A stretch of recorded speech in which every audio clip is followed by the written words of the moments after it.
What's going on, guys? It's Cliffy here today, bringing you another cricket coach video. Today taking on Bangladesh in a T20. We've just had 4 test matches that we've played, won all 4 of them, which was quite cool, getting a clean sweep against both Bangladesh and Sri Lanka at home. Now, we had some real standout performers in these games as we just pick up a wicket there, so that is very promising. But yeah, some real standouts performers, especially from the bowling group, but the batting group as well.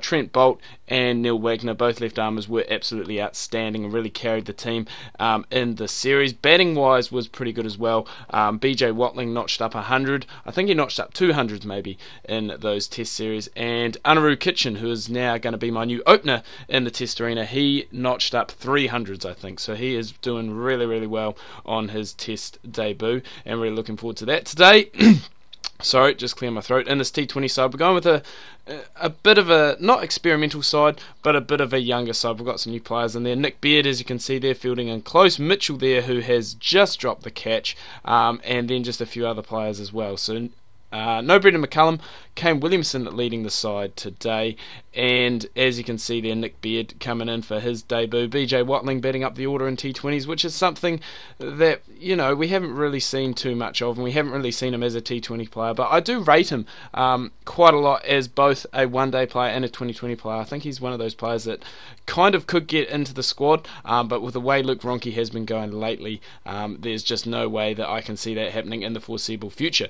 So good start we've got off to here, lots of wickets, but Bangladesh still going at a very good run rate. And Shakib Al Hassan, he is the main threat here, but we have managed to just go and get him.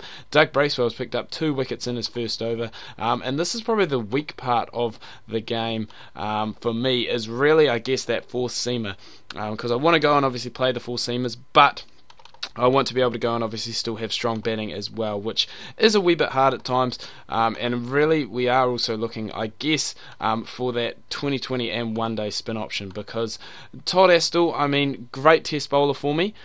When it comes to one day, more of just a containing bowler. I want a containing bowler who's also going to take wickets as well. So that's why I've gone, given Nick Beard a game here today, and hopefully he can go and prove us right. But apart from that, I mean, we've got Kane Williamson who can go and bowl a few overs as well, but I wouldn't consider him as one of my main 5 bowlers. But we're going to go give him a quick wee spell here just to see if we can get anything. Bangladesh probably gonna face a spin quite easily, being from the subcontinent. Spin very big over there, a lot of spin bowlers, spin bowler heavy in the teams, but the Kane Williamson experience didn't really work. He went for 12 off that over, and now we're going to bring back some of the big guns like Mitch McClenaghan and Doug Bracewell, who have gone and bowled extremely well for us at the start. And McClenaghan really has been a great find for New Zealand cricket, both in this and in real life. I mean, look at this, he's just bowling them out just like that. Too easy, 2 wickets in the over. Can he make it 3? Yes, he can, as he gets an LBW.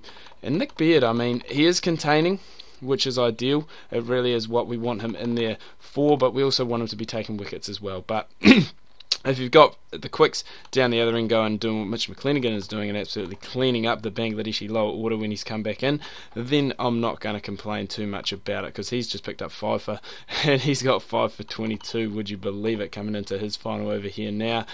Can he pick up the 6? There's the question. He can't. Nick Beard, as you can see, 3 for 13. Hopefully he don't go for too much in this final over.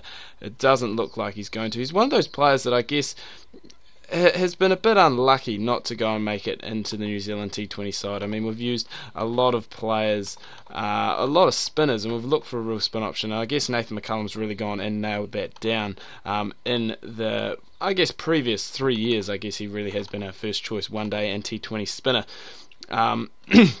But I mean, Nick Beard's one of those bowlers who's been bowling pretty consistently around the domestic scene for a wee while now, just hasn't really been given his opportunity. Anaru Kitchen, that is huge, that is out of the ground, and that's gone from Kane Williamson as well. That's not something you'll see every day, a 6 from him. Normally likes to go and keep it along the carpet, but we are going really slow here. I'm not too sure why that is. I mean, we've got our players batting at pretty high aggression, but that run rate has really gone up, and it really has skyrocketed. I mean, 89 off 65, it's not ungettable on this pitch, but we are going and making it hard on the batters to come next. So hopefully these two can go and really start to pick up the run rate, because I mean, this isn't even really a good one-day run rate. I mean, 29 off 36, Kane. Not ideal, not ideal. We're going to bring in Ross Taylor next. I want to go and try and up that run rate a wee bit. BJ Watling not really going to do that. He probably would play more of the anchor role for me, and I guess that would be the same if he did play on the T20 side for New Zealand. He'd be one of those guys who'd be looking to go and bat out the entire innings, but we're going to go and bring him in now and hope for the best. Maybe we could have brought in Luke Ronke to really go and try and get this innings kick-started, because this is not looking too good against the Bangladeshis.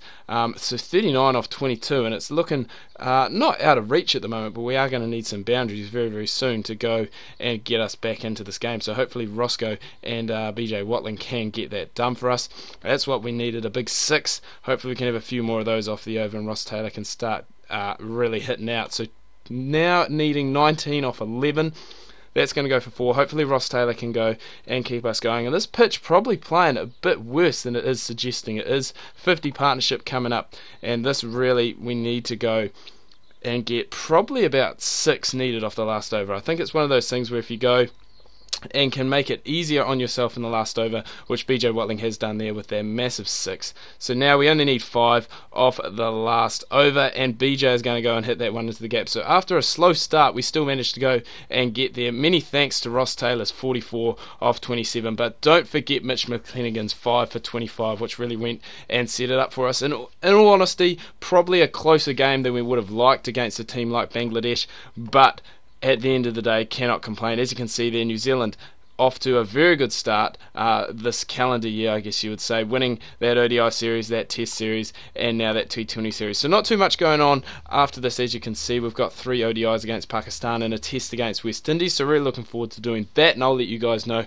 what is happening on that next week. Do hope you've enjoyed this video, guys. If you have, please remember to leave a like. If you are new, please do subscribe. Tune in tomorrow. I'm going to show you how to get your own career mode teams on Don Bradman Cricket. Make sure you do not miss that.